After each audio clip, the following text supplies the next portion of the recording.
तो नमस्कार दोस्तों, एक बार आपका फिर से स्वागत है एलआईसी विद निखिल में। आज की वीडियो में हम बात करने वाले हैं एलआईसी के accidental death and disability rider के बारे में। तो सबसे पहले तो हम जान लेते हैं राइडर होता क्या है। तो राइडर एक एक्स्ट्रा बेनिफिट होता है जो कि हम अपनी एलआईसी की पॉलिसी में कुछ एक्स्ट्रा प्रीमियम देके ऐड करवा सकते हैं। और ये राइडर कब लिया जा सकता है? ये राइडर जब आप पॉलिसी लेते हैं तो आपको अपने एजेंट को बताना होगा कि आप ये राइडर लेना चाहते हैं, और वो भी आपको बता सकते हैं कि इस पॉलिसी में ये वाले राइडर अवेलेबल है। तो आप इस राइडर को जब भी ऐड करवा सकते हैं। और कुछ कुछ राइडर्स ऐसे भी हैं जिनको हम पॉलिसी लेने के बाद भी ले सकते हैं। मान लीजिए अगर मैं आज पॉलिसी लेता हूं और मेरे को 2 साल बाद राइडर लेने की जरूरत पड़ जाती है, मेरे को नहीं पता था कि इस पॉलिसी में राइडर अवेलेबल है या बेनिफिट नहीं पता थे राइडर के, तो मैं बाद में भी उस राइडर को ऐड करवा सकता हूं। लेकिन शर्त यह है कि पॉलिसी में जो 5 साल का प्रीमियम पेमेंट टर्म बाकी होना चाहिए।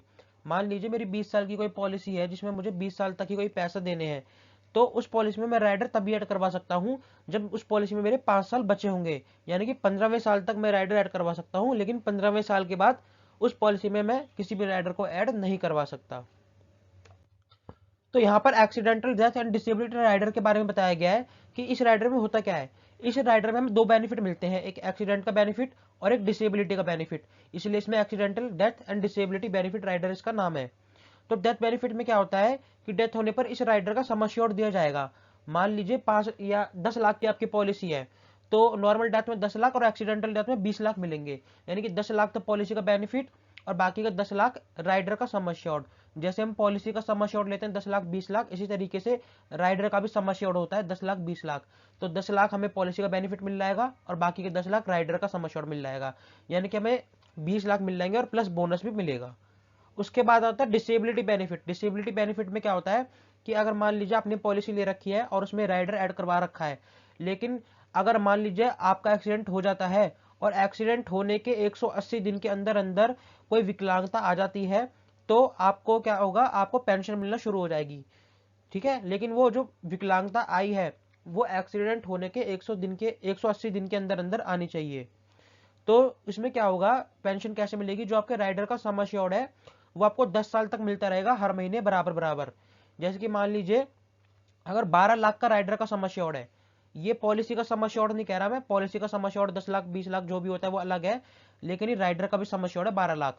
ठीक है, तो ये 12 लाख मेरे को अगले 120 महीने तक मिलते रहेंगे बराबर हिस्सों में, यानी कि पूरे 10 सालों तक। 10 सालों में टोटल 120 महीने होते हैं, तो इसलिए यहाँ पे 120 से 12 लाख को भाग करा हुआ है, तो हो जाता है 10,000 रुपये प्रति महीना। तो हर महीने उसको 10,000 रुपये मिलते रहेंगे और बाद में मेच्योरिटी का अमाउंट भी मिल जाएगा। उसके बाद क्या है, बचे हुए पॉलिसी टर्म के लिए भी राइडर को प्रीमियम माफ हो जाएगा। यानी कि आगे का उसको कोई प्रीमियम नहीं देना। जैसे मान लीजिए डिसेबिलिटी हो गई तो उसको आगे कोई प्रीमियम नहीं देना, बाद में उसकी मेच्योरिटी मिलेगी। और साथ ही आपको प्रीमियम कम देना होगा। अब प्रीमियम कैसे कम देना होगा, क्योंकि यहाँ पर तो मैं कह रहा हूँ कि प्रीमियम देना ही नहीं होगा जब डिसेबिलिटी हो गई।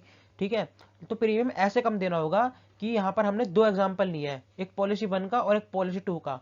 पॉलिसी 1 में क्या है, सम एश्योर्ड पॉलिसी का 12 लाख का है और राइडर भी 12 लाख का है, यानी कि राइडर का सम एश्योर्ड भी 12 लाख का है। तो इसमें 10,000 रुपये हर साल मिलते रहेंगे 10 सालों तक, इसमें कोई प्रीमियम नहीं देना।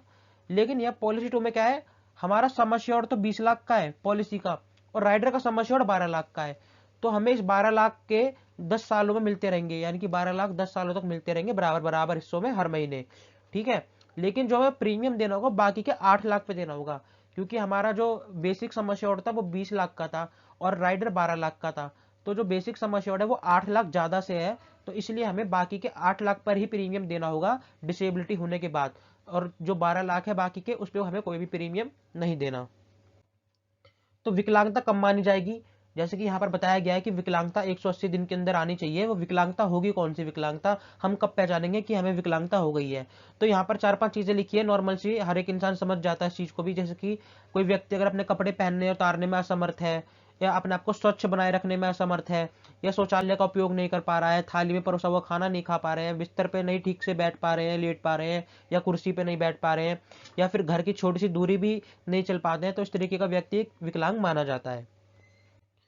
तो यहाँ पर एक एग्जांपल दिया है मैंने राइडर का, जो विद राइडर है, यानी कि अगर हम राइडर लेते हैं तो हमारा प्रीमियम कितना जाएगा, और अगर हम राइडर नहीं लेते हैं तो प्रीमियम कितना जाएगा।